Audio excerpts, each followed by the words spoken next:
que estamos vivendo nesse momento e projetando, obviamente, através desse debate, um pouco da situação para 2014 aqui na capital do país, tá certo?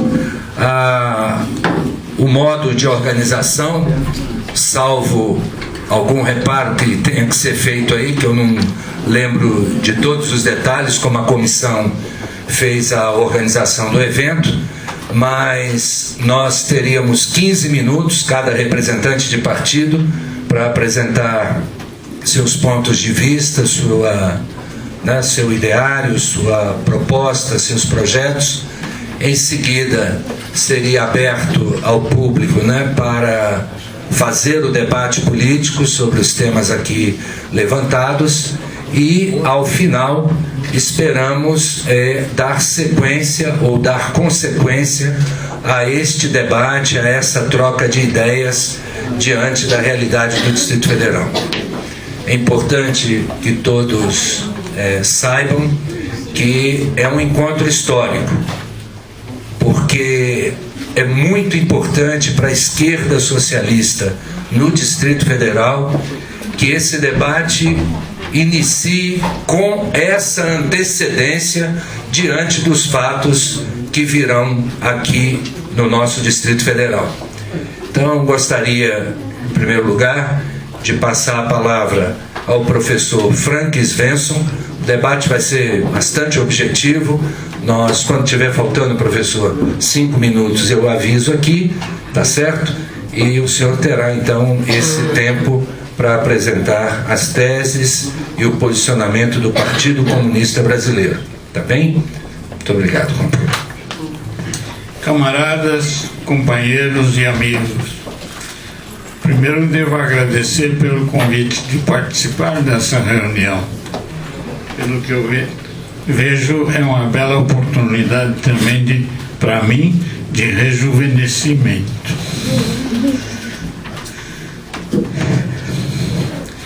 Eu venho de uma viagem de 3 semanas no hemisfério norte, num congraçamento dos comunistas dos países nórdicos, e fui pego um pouco de surpresa, mas não fujo à luta.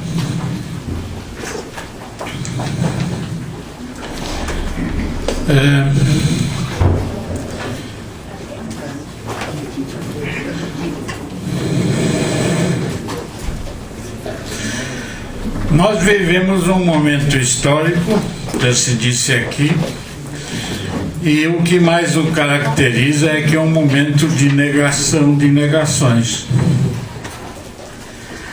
Nós estamos cavalgando na crista uma passagem do capitalismo industrial para o capitalismo baseado na informática, com todas as suas consequências.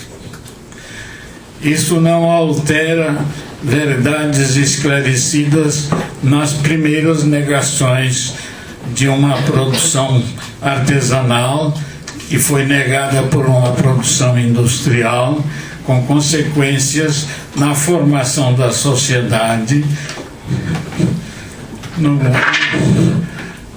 Na produção artesanal surgiu uma terceira classe. Primeiro, catadores se transformaram em camponeses e caçadores em pecuaristas. Mas surgiu uma terceira classe daqueles que sabiam fazer ferramentas e utensílios. E desenvolveu uma situação que, chegando ao seu extremo, teve que dar um salto para a condição de indústria. Surgiu a máquina a vapor, que podia movimentar várias ferramentas e não somente diretamente a produção manual. E hoje nós estamos vivendo negação dessa fase. Não vou dar aula aqui e nem saberia fazê-lo, mas eu quis caracterizar isso para dizer algumas coisas depois.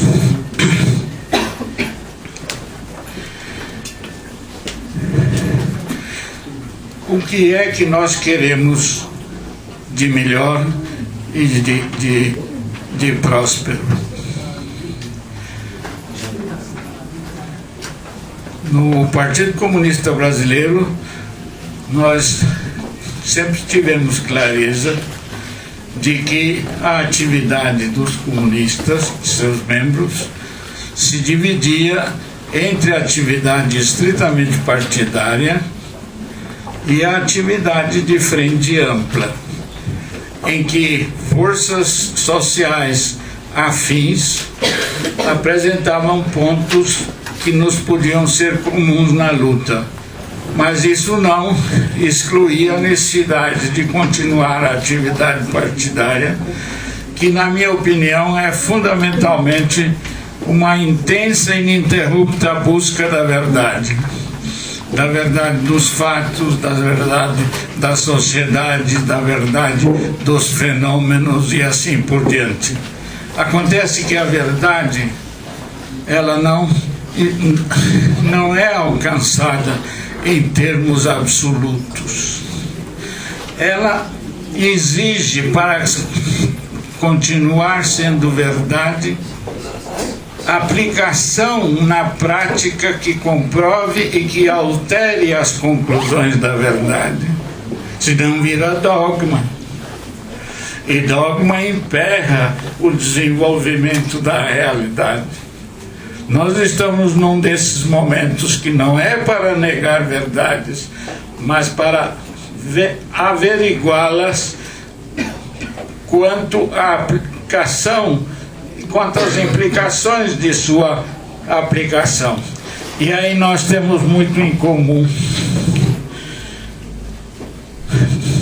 O momento mostra mais do que nunca a necessidade de, além da atividade partidária, termos trabalhos de frente. Mas frente para quê?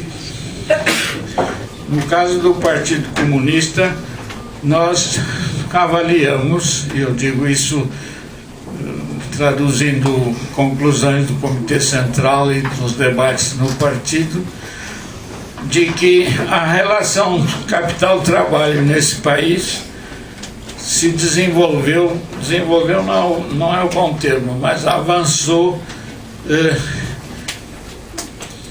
para condições tais que o que exige hoje das frentes é uma posição nitidamente anticapitalista.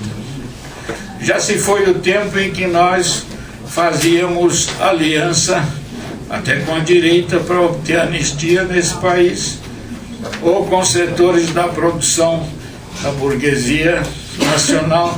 Hoje nós estamos dentro de uma economia eminentemente internacionalizada, globalizada, com todas as suas consequências, e isso exige que tudo o que fizermos deve ter como meta maior a postura anticapitalista. Dirão, não é simplesmente lutar as contradições entre a burocracia e as instituições do país, que por herança cultural tem uma tendência muito forte de ter pena dos pobres e ser amiga do povo, e não avançar na análise objetiva crítica de onde está o cerne da luta. Eu termino aqui porque isso basta para caracterizar a minha posição como representante do Partido Comunista. E desejo ânimo e coragem a todos na luta contra o capitalismo.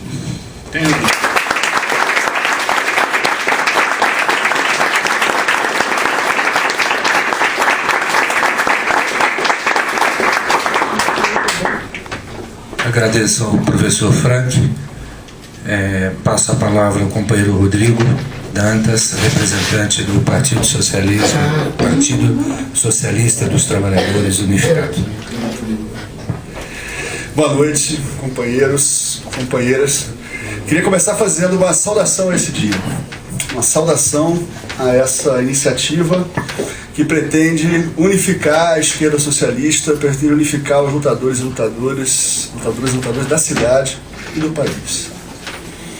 Nós queremos construir, precisamos construir a unidade da esquerda socialista nas ruas, nas lutas, nos movimentos, nos sindicatos, nas oposições sindicais, nas eleições e na luta diária pela hegemonia. Queria fazer uma saudação aos partidos, né, através dos meus companheiros aqui na mesa, Toninho, Frank, a todos que aqui estão, os companheiros dos sindicatos, das oposições sindicais, fazer uma saudação especial para os companheiros da Chapa 2 da eleição do Sindicep.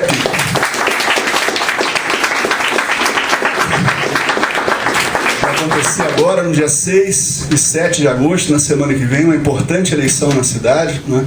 Nós temos uma chapa que, segundo o Correio Brasiliense, está fazendo uma disputa acirrada contra a chapa governista pela direção do Sindicato dos Servidores Públicos Federais da capital desse país. Então, os companheiros, toda a força aos companheiros, todo apoio aos companheiros. Na semana que vem, né, se tudo der certo, nós vamos ter, né, mais uma alteração na correlação de forças, agora, digamos, na disputa pela direção da classe trabalhadora aqui no Distrito Federal. Saudação ao companheiro Chico, está aqui pela FETRAF, Federação dos Trabalhadores Rurais, está aqui o companheiro Chico, uma salva de palmas para o companheiro. Os companheiros da FETRAF nesse momento ocupam há quase um mês já, né, Chico? 27 dias. 27 dias, né, estão acampados ali no estacionamento da sede do INCRA, no Palácio do Desenvolvimento, né, precisando de todo o apoio, toda a solidariedade, na luta aí pela reforma agrária, pela possibilidade dos camponeses existirem nessa sociedade capitalista. Não é isso, Chico? Uma grande presença do Chico aqui. Queria também, obrigado. Saudando o Chico e a FETRAF, saudando os camponeses e camponesas desse país e do mundo. Eu queria também, através do companheiro Edson, que está ali por fora, não sei onde é que ele está muito cheio aí, companheiro Edson, em nome do companheiro Edson, saudar o MTST e saudar o movimento popular desse país.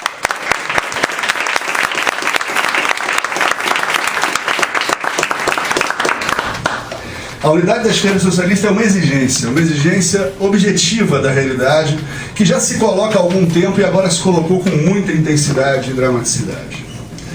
Agora tornou-se imperativo aceitar que nossas diferenças nesse momento são secundárias diante da imensa tarefa que temos pela frente desde junho de 2013. Nós vivemos no país um alinhamento da situação nacional com a situação mundial.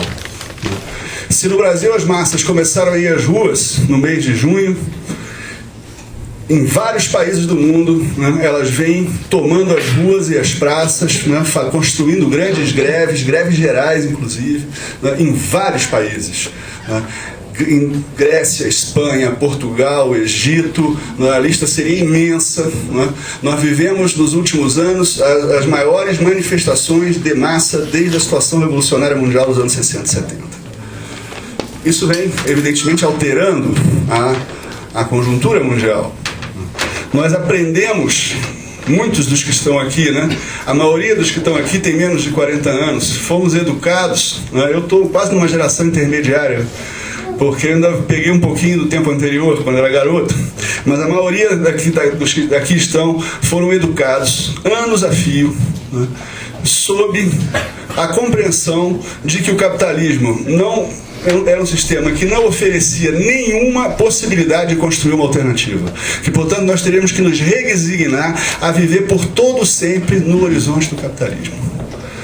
Nós fomos educados durante muitos anos dessa forma. Fomos educados, inclusive, isso mais para os anos 90, né? Depois isso foi mudando porque foi se ajustando à realidade. Mas nos anos 90 nos diziam, né, que o triunfo global do capital significaria uma longa era de prosperidade econômica e estabilidade política. Tudo isso e todo o pacote que vem junto com isso está indo por água abaixo nesses últimos anos. E agora o Brasil pegou esse trem. Então nós temos que ter compreensão de que a correlação de forças começa a se alterar em escala nacional e mundial. Durante muitos anos, os trabalhadores e a juventude sofreram ataques sem precedentes. Direitos historicamente conquistados foram suprimidos no Brasil e em grande parte do mundo, e muitas vezes pelas mãos de governos, né, governos dirigidos por organizações construídas no calor das lutas da classe trabalhadora no passado, como é o caso do PT no Brasil e de tantos outros partidos na Europa. Então nós temos uma situação que, diante da maior crise do capitalismo no pós-guerra, talvez a maior crise da história do capitalismo, nós estamos enfrentando talvez aquelas que venham a ser as maiores manifestações de massa da história da humanidade. Na derrubada do governo Morsi foram 17 milhões de pessoas às ruas no Egito. Há quem diga que nunca houve tanta gente na rua em toda a história da humanidade, como no Egito, no dia que caiu o governo Morsi. Então nós estamos vivendo uma nova realidade. E essa nova realidade impõe que as forças da esquerda socialista andem juntas. Que consigamos disputar juntos esse momento. Porque nós temos que ter claro o seguinte: toda a situação que nós vivemos desde o início do governo Lula, toda a situação que nós vivemos, situação econômica favorável no país, algumas concessões que foram feitas, né, por esse governo, esse período acabou. Acabou porque não existe mais condição, situação econômica favorável que possa sustentar a popularidade desse governo, e porque as pessoas percebem que, na verdade, o governo do PT, 10 anos passados, né, significou, na verdade, né, o represamento da situação pré-revolucionária que nós vivíamos lá atrás, né, e que levou Lula ao poder. Na prática, a chegada do PT ao poder serviu para estabilizar social, econômico e politicamente o Brasil durante um tempo que poucas vezes na história brasileira o Brasil conseguiu, né, ser estabilizado. E isso foi obra do quê? Foi obra de um governo, de uma organização nascida do seio da classe trabalhadora. Agora, todos os fundamentos que sustentaram a estabilidade e a popularidade do governo estão caindo por terra, inclusive os fundamentos econômicos. O que era uma avalanche de capitais externos é agora fuga de capitais externos. O que era superávit comercial é déficit nas contas. O que era, tanto nas contas externas quanto nas contas do governo, o que era uma avalanche de crédito é hoje uma avalanche de endividamento.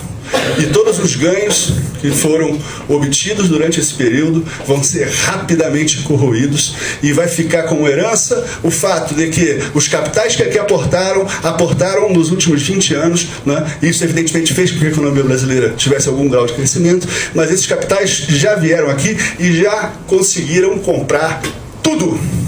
Arremataram a Amazônia, entregue por Marina, no projeto de gestão das florestas públicas. Arremataram praticamente toda a infraestrutura da sociedade, os serviços públicos, os portos, aeroportos, rodovias, né, a Vale, boa parte da Petrobras, o petróleo e até o Maracanã. Até o Maracanã eles abocanharam. Entregaram tudo. O brasileiro viveu durante todos esses anos achando que o país havia finalmente entrado no trilho do desenvolvimento. Agora ele vai acordar e vai observar o quê? Que vivíamos com dinheiro emprestado, e que a conta agora que vão ter que pagar é a conta salgada, né, do endividamento. E a gente já conhece essa história. Quem é um pouco mais velho já conhece essa história. Pois bem, é muito importante a gente perceber o seguinte: a situação que se abre agora, ela tende a fazer com que o PT e a CUT comecem a perder força, comecem a deixar de poder representar, do ponto de vista da burguesia, né, a possibilidade de estabilizar a situação política do país. O PT perdeu a direção e perdeu o monopólio das ruas, mas ainda não perdeu a direção, né, das principais organizações da classe trabalhadora brasileira. E nós vamos ter que estar, mais do que nunca, nesse momento, que nos favorece, bastante unidos para podermos disputar, né, com essa direção que sustentou durante 10 anos um vergonhoso governo de conciliação com a burguesia. Na verdade, o governo onde a burguesia deu todas as cartas, conseguiu praticamente todos os seus objetivos, em que o próprio PT, achando que ia transformar o país, foi transformado por aqueles com quem aliou para governar em nome dos interesses econômicos estabelecidos. Nesse momento, companheiros, nós temos que ter claro que, se existem elementos de crise política, de instabilidade política, social e econômica, nós não temos ainda, né, da parte desse imenso movimento que surgiu nas ruas, nós não temos ainda uma perspectiva estratégica, uma clareza estratégica, um programa, né, novas organizações, novas direções. Isso não está colocado para nós ainda. Nós temos isso como um desafio, construir isso. Né? Nós podemos estar indo para uma situação revolucionária ou não. Né? Os fatores objetivos, né, fundamentalmente mencionados antes, eles nos favorecem. Favorecem aqui que se desenvolva uma situação, a transição para uma situação revolucionária no país. Mas os fatores subjetivos não nos favorecem. Né? Não nos favorecem, e é por isso que você vê o que aconteceu no dia 11 de julho. Né? No dia 11 de julho, uma iniciativa da CSP com Lutas, conseguimos que todas as centrais concordassem, né, em construir um Dia Nacional de Lutas e Paralisações. 10 minutos. Conseguimos isso. E o que você via em muitos lugares, né, era que as direções, as mesmas direções governistas, as mesmas direções em conciliação com a patronal eram pressionadas por dentro das fábricas, por dentro das empresas, pela vontade, né, da classe trabalhadora, pela vontade da classe operária de ir às ruas. Quantas foram as fábricas que não pararam em São Paulo, inclusive na base da força sindical, inclusive na base da CUT? Vocês imaginam o que é nosso companheiro Zé Maria, às 11 horas da manhã, naquele dia, né, com milhares de metalúrgicos do Sindicato Metalúrgicos do ABC, berço do PT e da CUT, né, e essas pessoas ouvindo Zé Maria às 11 horas da manhã, numa grande passeata pelas ruas de São Bernardo, fechando todas as fábricas. Nós temos um desafio, né, que é fazer com que a força ainda desorganizada das ruas se encontre com a força da classe trabalhadora. A força da classe trabalhadora está represada por uma poderosa burocracia sindical que apoia o governo, né, e que evidentemente teme que a classe trabalhadora se coloque em movimento, porque se a classe trabalhadora se colocar em movimento, essas direções vão ter as suas posições e privilégios ameaçados. E nós o que temos que fazer agora é construir a possibilidade de que a classe trabalhadora entre em movimento, que a classe trabalhadora se articule com a força das ruas e nós consigamos construir, no dia 30, uma grande greve geral nesse país, ou pelo menos uma greve que consiga paralisar importantes setores, como foi a greve do dia 11. Muitos dizem que no dia 11 tivemos uma greve fraca. A imprensa diz isso. Todas as greves eu me lembro da greve de 89. As greves que aconteceram no país anteriormente não foram muito diferentes do dia 11. Nunca houve uma greve geral. No dia que houve uma greve geral de fato, como às vezes fica no imaginário das pessoas, meu amigo, é porque nós estamos à beira de tomar o poder. Mas o que nós temos que construir é a possibilidade de que a classe trabalhadora consiga ter cada vez mais confiança nas suas forças, tenha cada vez mais clareza de que ela não vai obter, né, serviços públicos de qualidade, por exemplo, se ela não romper com a política econômica do governo. Veja bem, nós temos um debate aqui, tem poucos minutos para concluir, né, mas me parece que uma coisa tem que ficar muito, muito clara para nós. Quando nós agitamos o nosso programa, historicamente, nós ouvimos sempre o quê? Ah, que não tem dinheiro. Não tem dinheiro para saúde, não tem dinheiro para educação, não tem dinheiro para transporte, não tem dinheiro para nada disso. Então a primeira condição do nosso programa, evidentemente, é que haja dinheiro. Está correto. Mas há dinheiro. Como nós sabemos, 45% do orçamento público da União é destinado ao sistema rentista da dívida pública. Se nós somarmos, né, os diversos mecanismos de financiamento público da acumulação capitalista, se nós somarmos, né, todos os propinodutos existentes nesse país, né, se nós somarmos todas as compras superfaturadas existentes nesse país, nós vamos chegar à conclusão de que a burguesia desse país abocanha pelo menos 2/3 do orçamento público. Então o primeiro ponto de um programa a construir é exatamente esse. Nós temos que dizer ao povo brasileiro que nenhuma das reivindicações que está sendo colocada na rua vai poder ser resolvida se nós não rompermos com a política econômica do governo. Chega de dinheiro para os bancos, chega de dinheiro para as grandes empresas. Nós precisamos construir um plano econômico a serviço dos trabalhadores, da juventude e do povo pobre. Não vai ser possível governar nenhuma cidade, nenhum estado desse país se nós não conseguirmos antes, né, construir as condições para essa ruptura. E para que as condições dessa ruptura estejam construídas e a gente possa governar esse país em bases diferentes, vai ser necessário, evidentemente, fazer com que a força da classe trabalhadora organizada tome conta das ruas. Pois bem, companheiros, Para isso vai ser necessário, evidentemente, fazer uma auditoria do sistema rentista da dívida pública, suspender o seu pagamento. Senão não vamos conseguir colocar 10% do PIB para a educação pública, não vamos conseguir colocar 10% do PIB para a saúde, nem 2% do PIB para o transporte público já. Nós não vamos conseguir passe livre para todos os estudantes e desempregados, nem vamos conseguir garantir o direito à mobilidade, à saúde e à educação, que não podem ser mercadorias a serviço de máfias e empresários mancomunados com governos corruptos. Nós não vamos conseguir os aumentos salariais que se fazem necessários no ambiente inflacionário. Nós não vamos conseguir a redução e o congelamento dos juros, dos preços dos alimentos e das tarifas públicas. Nós precisamos ter um programa onde esteja muito claro também o seguinte: os recursos públicos que são aplicados hoje nos serviços públicos, eles muitas vezes são aplicados de forma... Para a educação, por exemplo, boa parte do orçamento da educação, direto ou indiretamente, vai para o empresariado privado. Mesma coisa com a saúde, mesma coisa com o transporte. Então nós temos que ter claro que vai haver recurso quando os recursos públicos desse país forem utilizados não para enriquecer aqueles que compraram os mandatos desses parlamentares, desses governantes, financiando as suas eleições. Nós vamos precisar construir um plano nacional e um plano distrital de valorização, de qualificação, de ampliação, de fortalecimento dos serviços públicos e dos servidores públicos. Todo o contrário que a burguesia brasileira vem fazendo nesse país, inclusive durante o governo do PT nos últimos 20 anos, que foi a destruição do Estado, a destruição do serviço público. Durante muito tempo, uma grossa desvalorização do servidor público, que era obrigado a recorrer frequentemente às greves ao longo desses últimos 20 anos para garantir o direito constitucional ao reajuste salarial anual, como está previsto na lei. Nós precisamos construir nesse país a possibilidade de interromper os leilões do petróleo. O Brasil está vendendo seu petróleo, nós temos que recuperar a Petrobras 100% estatal e partir para a reestatização das empresas privatizadas. Vou concluir, meu companheiro. Me dê só mais 30 segundos, eu fiquei sem aquele 1 minutinho.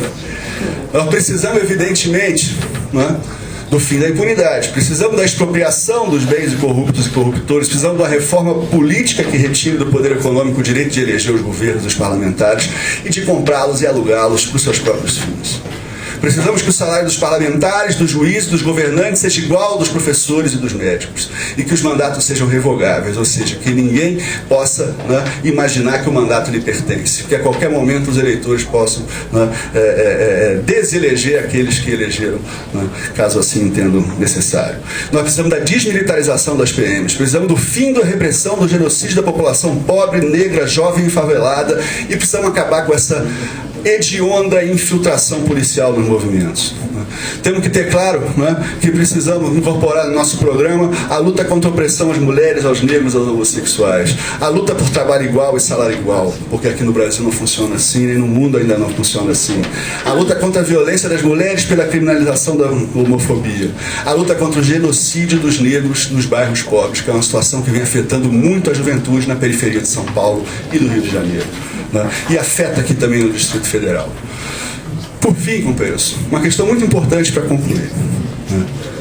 Nós temos aqui especificamente no DF o problema da terra e a questão urbana. Estão aqui representados o Chico e o Edson, o MTST e a FETRAF. Pena que os companheiros da MST não estão aqui ainda. Eu espero que venham estar aqui conosco ao longo da nossa caminhada. Mas aqui nós precisamos construir um programa. Eu espero que nós possamos construir esse programa, um programa de combate à grilagem, à especulação imobiliária, a construção de uma reforma agrária capaz de sustentar a agricultura familiar e a produção de alimentos, a produção de alimentos aqui no entorno do Distrito Federal. Nós precisamos fazer uma auditoria da questão fundiária aqui no Distrito Federal e garantir uma política que permita que todos tenham o direito de viver onde vivem sem ter que pagar nada ao governo, nem a nenhuma empresa, como estão fazendo agora. Vocês viram que uma área imensa perto de Sobradinho, a Justiça entregou na mão de uma empresa que não se sabe nem de quem é. Porque o dono da empresa diz que não vai revelar quem são os verdadeiros acionistas. Quanto custou que se abra o sigilo bancário desse juiz? Que juiz é esse que entregou um pedaço enorme do Distrito Federal a uma empresa? E agora as pessoas que lá moram vão ter que pagar essa empresa. Nós temos que enfrentar essa discussão, que é muito importante aqui no Distrito Federal na eleição, mas é uma questão muito importante no Brasil. Porque metade das terras desse país tem títulos falsos.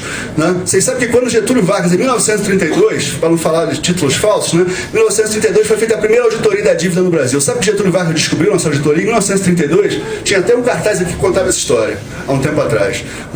Ele descobriu o seguinte: que mais de 80% da tal dívida pública era feita de papéis fraudulentos, né? Ou seja, possivelmente não é diferente a situação agora, nem em relação à terra, nem em relação aos títulos da dívida pública. Então, companheiros, eu queria saudar cada uma que veio aqui hoje, dizer que nós esperamos estar no começo de uma caminhada, que nós queremos agregar a essa caminhada todos os companheiros e companheiras, independentemente de serem de algum dos nossos partidos ou não, todos os lutadores e lutadoras do Distrito Federal, porque se nós imaginarmos, né, que nós temos que abandonar esse espaço, que é o espaço da eleição burguesa, que a gente sabe que não é o espaço que transforma a realidade, mas que nós não podemos abandonar, se nós abandonarmos esse espaço, deixarmos de votar ou coisa parecida, vai acontecer o que aconteceu na Espanha.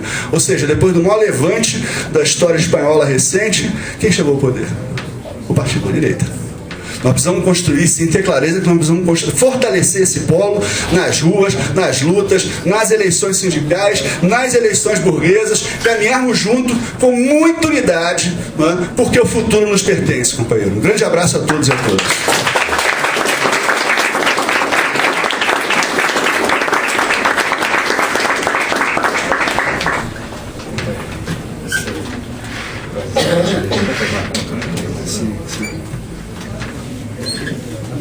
Bem, companheiras e companheiros, o pessoal tem procurado, nesse processo político, aprofundar o debate sobre a realidade internacional e a realidade aqui do Distrito Federal. O conjunto das forças políticas que compõem o nosso partido tem tido uma ação unitária sobre questões fundamentais, algumas levantadas pelo professor Frank e outras complementadas pelo companheiro Rodrigo, com os quais nós temos muita identidade frente à análise da situação mundial, da situação brasileira. Infelizmente não deu para tocar na situação local, mas tenho certeza também que diante do governo Agnello Queiroz, dessa aliança de forças retrógradas, forças corruptas, partidos políticos vendidos, eu também tenho certeza que nós haveremos de construir um processo unitário de lutas pela derrubada do governo Agnello e, tomara, do governo Dilma, porque na essência eles praticam o mesmo projeto de poder, buscando cooptar os movimentos sociais, sindicatos, entidades que outrora atuavam livremente nesse país e que hoje, infelizmente, estão sob, eu diria, no mínimo, sob a liderança do PT e da sua aliança que governa o Brasil e governa aqui o Distrito Federal, né? Não poderia deixar de fazer uma citação a um fato que, do nosso ponto de vista, do PSOL, alterou profundamente a correlação de forças nesse país, que foram as manifestações e as mobilizações populares e principalmente juvenis do mês de junho do corrente ano. Algo está acontecendo em nosso país que, obviamente, vamos precisar de algum tempo para entender em toda a sua plenitude o que está acontecendo com os movimentos sociais e principalmente com esse segmento que tem ganhado as ruas e não tem saído dela. É importante ressaltar que, apesar de um visível refluxo nesse momento, mas setores importantes desses movimentos que ganharam as ruas do país mantêm-se firmes na mobilização, no questionamento e no enfrentamento das forças da ordem, principalmente nos conflitos e confrontos com os governos estaduais e prefeituras nas maiores capitais desse país. Não poderia também deixar de registrar aqui nesse nosso papo inicial a importância que tem juntar numa mesa os partidos de esquerda que atuam aqui no Distrito Federal numa perspectiva de rompimento com o governo Agnello. Aliás, nós já estamos rompidos desde 2010. Não é correto falar dessa forma. Nós não fizemos parte dessa farsa. A gente conclamou àquela época toda a população a cerrar fileiras numa oposição popular, democrática, porque sabíamos que o governo Agnello Queiroz seria um governo que representaria os interesses do grande empresariado, inclusive de outras partes do país. É importante dizer que o consórcio, por exemplo, que construiu o novo estádio, são de capitalistas do eixo Rio-São Paulo, né?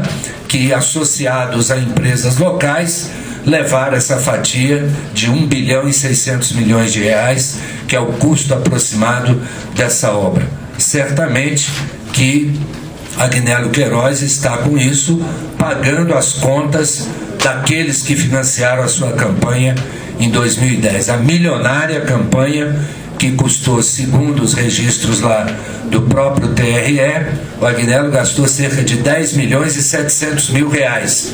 Isso foi a prestação de conta oficial. Pode botar aí 5 vezes ou 6 vezes mais, que foi o valor da campanha do governador.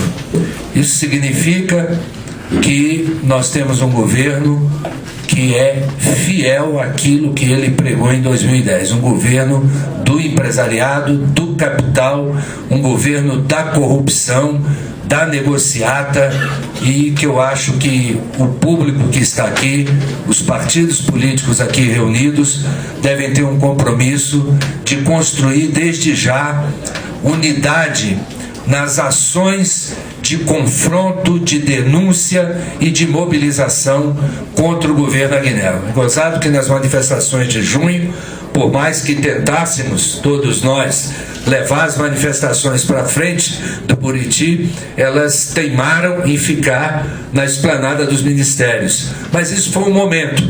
Eu acho que nós temos um compromisso em fazer uma oposição popular e principalmente de denúncia do que vem a ser o governo Agnello. Queria também levantar aqui para os companheiros um debate que eu creio que está na raiz do esforço que a gente está fazendo nesse momento, que é que projeto nós queremos construir aqui no Distrito Federal.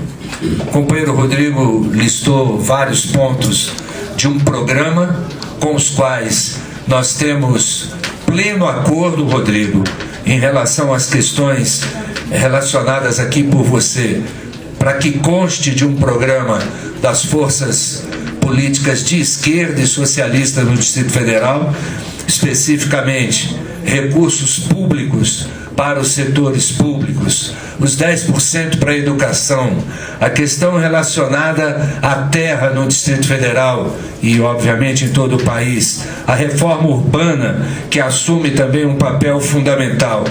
Então, Rodrigo, eu concordo contigo que esse debate é o começo de uma caminhada. Nós precisamos aprofundar vários aspectos, principalmente sobre a tática a ser utilizada aqui no Distrito Federal, no confronto com esse governo Agnello e no confronto com o governo federal, com o governo Dilma. Eu acredito que existam outros setores que não estão nessa sala, mas que têm um papel também importante principalmente na denúncia, na mobilização contra esse estado de coisas que tem aqui no Distrito Federal, e nós não devemos temer de forma alguma a aproximação com aqueles que impunham que possam levantar conosco essas bandeiras que nós aqui colocamos. E creio que nos movimentos sociais nós vamos encontrar esses militantes, mas vamos encontrar também numa ampla franja de alguns partidos que hoje não estão no governo Agnello, fazem oposição ao governo Agnello, não pela direita, obviamente, mas partidos que têm uma tradição de militância à esquerda. Portanto, eu quero deixar também levantada essa questão para o debate, porque vai ser muito importante nessa nossa caminhada rumo à construção de uma frente de esquerda socialista, popular, democrática e que, obviamente, reúna todos esses segmentos na derrocada, na busca de derrota do governo Agnello e do projeto de Dilma aqui no Distrito Federal. Queria também levantar, por fim, nesse tempo final aqui da palestra, a importância de nós nos unificarmos em torno de algumas lutas aqui no Distrito Federal, independente do calendário ou das iniciativas dos diversos agrupamentos que se organizaram através das redes sociais ou que estão em luta em processos sindicais. Eu acho que está na hora de realizarmos encontros mais amplos do que o que estamos fazendo aqui, buscando uma plataforma de lutas que reúna, que capte, que mobilize esses segmentos na luta contra o governo local e contra o governo federal.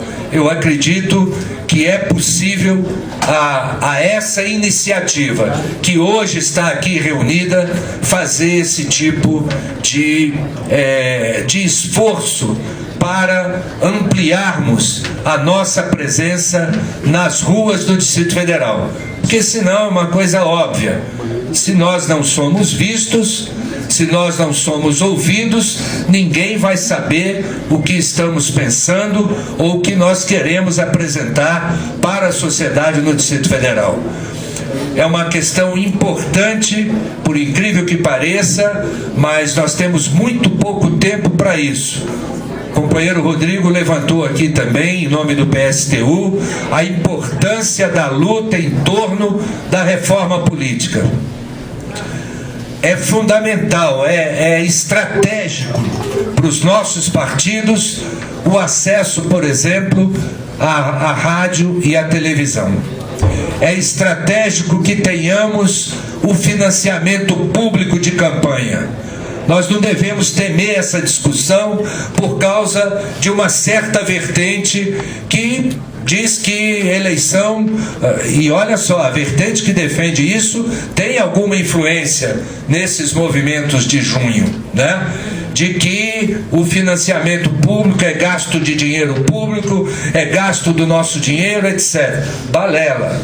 Do nosso ponto de vista, é muito importante que as campanhas políticas sejam bancadas exclusivamente com dinheiro público e que se proíba o financiamento privado de campanhas em nosso país.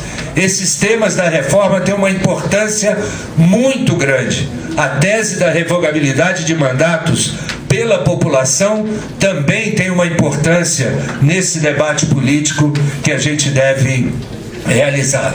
O cara se elege, ou a mulher, ou o homem se elege por um partido, muda de partido, não segue o programa partidário ou da frente ou daquele partido e fica tudo do mesmo jeito. Então, acho que esse tema tem um forte apelo também entre a população e nós não devemos deixar de levantar essa questão também nessa nossa jornada unitária de mobilização e de defesa realmente de um novo modo de fazer política aqui no Distrito Federal. Então, por fim, quero dizer aos companheiros da importância de darmos continuidade a esses nossos encontros. elegendo temas específicos de um programa com o qual nós queremos nos apresentar à sociedade em 2014. Portanto, a sugestão que a gente dê continuidade a esses encontros, ou façamos de forma mensal, elegendo determinado tema, transporte, mobilidade urbana, a questão da terra, a questão do serviço público, tem uma importância capital aqui no Distrito Federal, e eu acho que com isso a gente também vai aproximando posições e não nos distanciando em relação às exigências que estão colocadas para uma frente de esquerda, popular, socialista e democrática aqui no Distrito Federal. Então, companheiros, eu paro por aqui. Só lembrar a vocês que o mecanismo a seguir não é os participantes dirigirem perguntas à mesa, não. Está aberto o debate em torno da temática que nós levantamos aqui através dessa exposição inicial dos partidos. Quero só fazer um registro a todos. O PSOL se encontra num processo interno congressual. Portanto, quero registrar que necessariamente as opiniões que eu aqui apresentei podem ter divergência com um ou outro segmento do nosso partido, mas isso é democrático e eu espero que nós possamos fazer um debate o mais aprofundado possível e, portanto, não estranhe se um ou outro dirigente do PSOL ou militante tiver uma opinião diferente da que eu apresentei aqui. Eu procurei trazer opiniões que expressasse a média do pensamento do nosso partido. Mas estou explicando isso porque nos encontramos numa efervescência interna importante e todos sabem o que é isso, mesmo os partidos que não têm necessariamente as correntes internas, mas o debate é sempre uma constante na vida de qualquer partido político da esquerda e socialista, tá bem? Um abraço a todos, muito obrigado pela atenção.